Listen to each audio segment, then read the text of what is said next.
டிவோர்ஸ்க்கும் பிரேக்கப்புக்கும் ஏதாவது டிஃப்ரென்ஸ் இருக்கு நீங்க ஃபீல் பண்றீங்களா? ரெண்டுத்துக்கும் ஒரே ஆன்சர் தான் சொல்ல முடியும். ஏன்னா வந்து அண்டர்ஸ்டாண்டிங் தான். மிஸ் அண்டர்ஸ்டாண்ட் ஆயிட்ட அப்படின்னா அவங்க 2 பேருமே பிரிஞ்சிடுவாங்க. மிஸ் அண்டர்ஸ்டாண்டிங் 2 டைம் வரும். லவ் பண்ணும்போது வரலாம், மேரேஜுக்கு அப்புறம் வரலாம். அரேஞ்ச் மேரேஜ்லேருந்து வரவங்களுக்கு அது பிரேக்கப்பு, லவ் மேரேஜ்லேருந்து அது டிவோர்ஸ். இது என்ன பிரமாதம்? I think it depends upon the age as well, right? So breakup at the young age might be something like ரொம்ப young, so that might be different. But during later stage, I think both are much same. Financially consider பண்ணாலும் கொஞ்சம் divorce அதெல்லாம் வரும். But ஓவராலாக யோசிச்சு பார்த்தா mental stress. அட என்னங்க நம்ம கடவுள் மாதிரி பேசுறீங்க. இப்போ பிரேக்கப்பும் டிவோர்ஸும் ரெண்டுமே ஒண்ணுதான். பார்ட்னர்ஸ்க்கு பிடிக்காம தான் 2 பேருமே பிரியிறாங்க.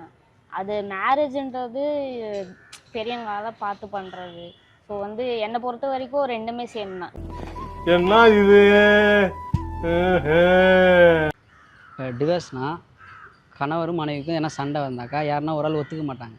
அவங்க மேலே தப்பு இருந்தால் இவங்க ஒத்துக்க மாட்டாங்க, அதனால் பிரிஞ்சு போகுது. பிரேக்கப்பில் வந்து வீட்டிலேருந்து என்ன ப்ராப்ளம் வரும். வீட்டில் வந்து அவங்க அம்மா ஒத்துக்க மாட்டாங்க, இவங்க வீட்டில் வந்து அப்பா என்ன ஒத்துக்க மாட்டாங்க, அதனால பிரேக்கப். இல்லை எங்கள் அப்பா திட்டுவார் அப்படின்ற மாதிரி வரும். மனுஷங்கிட்ட சொல்லி ஒரு புண்ணியமும் இல்ல, ஆண்டவன் கிட்ட தான் அழுது புலம்புறதுன்னு ஒரு முடிவுக்கு வந்துட்டு